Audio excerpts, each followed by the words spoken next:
I'm Vandana Shiva from India. I started a movement called Navdanya 25 years ago.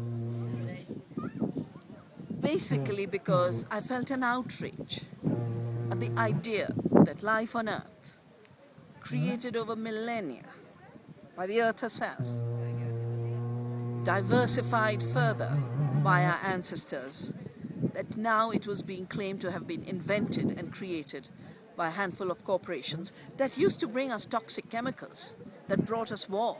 Now they wanted to own seed and own life forms. And for me, it was just too wrong to accept this. So I started, on the one hand, to save seeds, and we have created more than 100 community seed banks.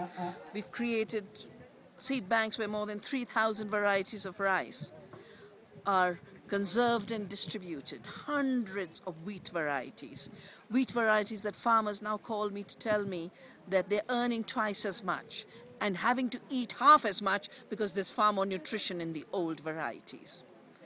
But we don't just save the seeds. This is the creative, constructive action. We also resist. Because if all you're looking after is your little garden, and meantime, the laws that make that garden illegal are encroaching upon you, beyond a point, your little seed banks and your little gardens won't work. And that is why, with one hand, we have to open the doors of freedom. And on the other hand, we have to shut the doors of dictatorship.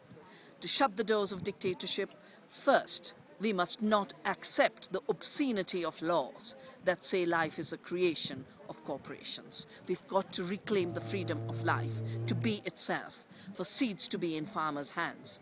We call this seed sovereignty.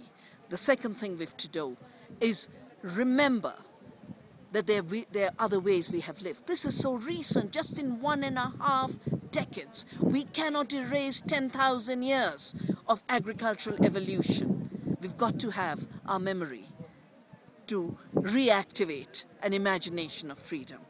And that imagination of freedom will only be reactivated through diversity, through decentralization, and through empowering the last species and the last person.